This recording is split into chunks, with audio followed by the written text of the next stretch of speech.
नमस्कार श्रोताओं, क्षेत्रीय समाचार एकांश के इस विशेष कार्यक्रम में आपके साथ मैं पंकज सनवाल खुलबे। श्रोताओं, जैसा कि हम सभी जानते हैं कि इन दिनों एक बार फिर कोरोना संक्रमण में तेजी आई है। श्रोताओं, प्रधानमंत्री नरेंद्र मोदी ने कहा है कि कोविड की चुनौती अभी समाप्त नहीं हुई है। उन्होंने इस बारे में राज्यों के मुख्यमंत्रियों के साथ बैठक की। बैठक में उन्होंने कहा कि केंद्र और राज्यों के मिलकर काम करने के कारण ही इस महामारी के खिलाफ लड़ाई में देश को महत्वपूर्ण सहायता मिली है।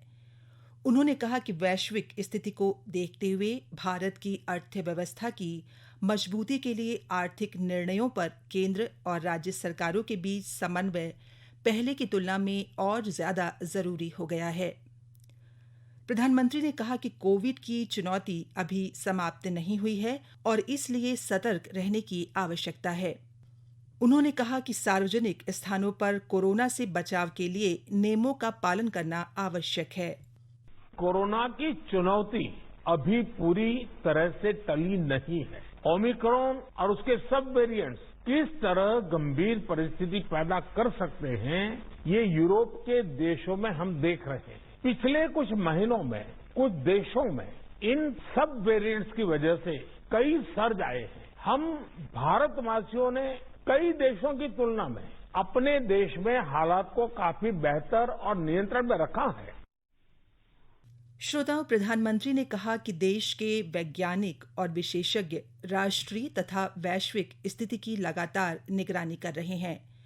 प्रधानमंत्री ने कहा कि देश को पहले ही अति सक्रिय रूप से और सामूहिक रूप से वैज्ञानिकों और विशेषज्ञों के सुझावों पर कार्य करना होगा।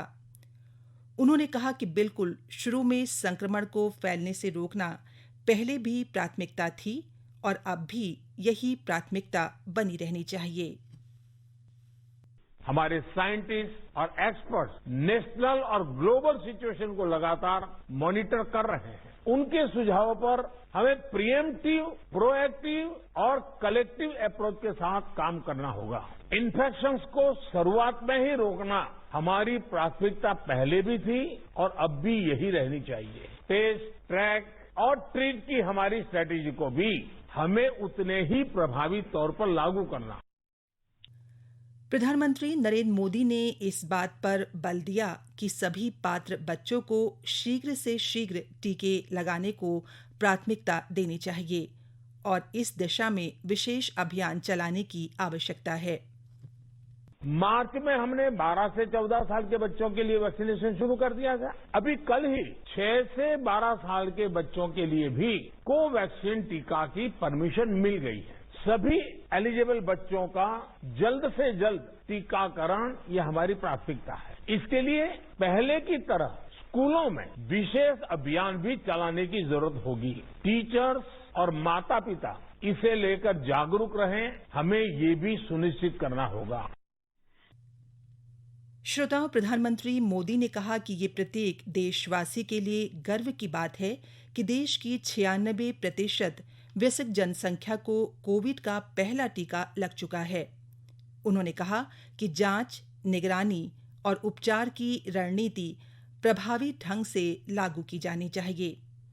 श्री मोदी ने सार्वजनिक स्थानों पर कोविड से बचने के व्यवहार का पालन करने की आवश्यकता पर भी बल दिया। वहीं श्रोताओं, मुख्यमंत्री पुष्कर सिंह धामी ने प्रदेश में 12 से 14 आयु वर्ग के बच्चों के टीकाकरण में तेजी लाने के अधिकारियों को निर्देश दिए हैं। मुख्यमंत्री पुष्कर सिंह धामी ने कोविड पर प्रभावी नियंत्रण के लिए कोविड एप्रोप्रिएट बिहेवियर का अनुपालन करवाने को अधिकारियों को निर्देश दिए। उन्होंने कहा कि ये सुनिश्चित किया जाए कि कोरोना की संभावित लहर के दृष्टिगत अस्पतालों में सभी व्यवस्थाएं और पर्याप्त मैन पावर हो। उन्होंने टेस्ट, ट्रैक व ट्रीट पर विशेष फोकस करने के भी अधिकारियों को निर्देश दिए। मुख्यमंत्री पुष्कर सिंह धामी ने टीकाकरण के लिए जागरूकता अभियान चलाने के निर्देश भी अधिकारियों को दिए। साथ ही उन्होंने कहा कि हमें सामाजिक और आर्थिक गतिविधियों के साथ कोविड पर नियंत्रण रखना होगा। श्रोताओं, कोविड संक्रमण के बढ़ते मामलों को देखते हुए देहरादून और नैनीताल के जिलाधिकारी ने घर के बाहर सार्वजनिक स्थानों पर पूर्व की भांति मास्क, गमछा, रुमाल या दुपट्टा और स्कार्फ पहनना अनिवार्य कर दिया है। इसी के साथ ही आदेशों का उल्लंघन करने वालों के खिलाफ जुर्माना लगाने के भी आदेश दिए गए हैं। देहरादून के जिलाधिकारी डॉ आर राजेश कुमार ने मसूरी में वीकेंड पर बढ़ने वाली भीड़ की स्थिति पर नजर रखने के अधिकारियों को निर्देश दिए हैं।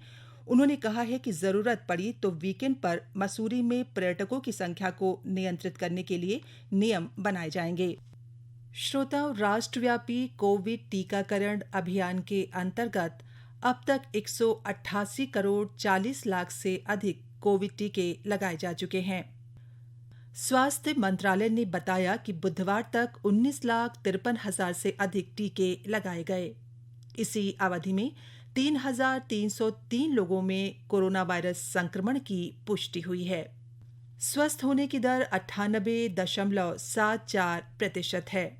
वहीं प्रदेश में कल तक कोविड रोधी टीकाकरण के अंतर्गत 1,74,59,000 से अधिक कोविड टीके लगाए गए। पिछले 48 घंटों में 24 लोगों में कोरोना संक्रमण की पुष्टि हुई है, जबकि 27 संक्रमित स्वस्थ हुए हैं। वहीं अब प्रदेश में कुल संक्रमितों की संख्या 80 हो गई है। श्रोताओं, जैसा कि हमने पहले कहा कि इन दिनों एक बार फिर कोरोना संक्रमण में तेजी आई है।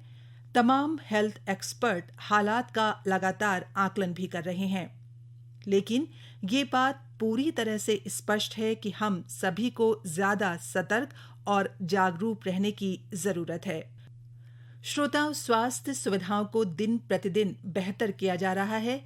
राज्य के शहरों से लेकर जिला और ब्लॉक स्तर पर भी किसी भी चुनौती से निपटने के लिए हेल्थ इंफ्रास्ट्रक्चर को मजबूती दी जा रही है।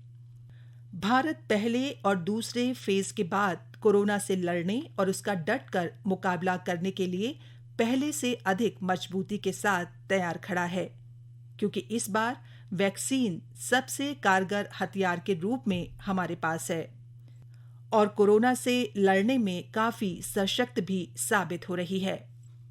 ऐसे में यदि आपने टीका नहीं लगाया है तो कोरोना वायरस संक्रमण से बचने के लिए कोविड टीका जरूर लगवाएं, क्योंकि ये सबसे बड़ा हथियार है। श्रोताओं, एक बार फिर हम आपसे ये अनुरोध करेंगे कि जब भी बाहर जाएं तो अपना पूरा ध्यान रखें। घर से बाहर जाते समय मास्क का प्रयोग अवश्य करें। सामाजिक दूरी के नियमों का पालन करें। सोशल डिस्टेंसिंग मेंटेन रखें और अपने हाथों और मुंह को साफ रखें, और इसके लिए सैनिटाइजर या अपने हाथ को साबुन से बार-बार धोते रहें। इसके साथ ही अच्छी डाइट लें, योगा करें, अपनी इम्यूनिटी को बढ़ाएं और अपने आप को हाइड्रेट करें, और इसके लिए पानी जरूर पिएं, और सभी कोविड प्रोटोकॉल बिहेवियर का पालन अवश्य करें। इसी के साथ श्रोताओं, हमारा आज का ये कार्यक्रम यहीं पर समाप्त होता है। नमस्कार।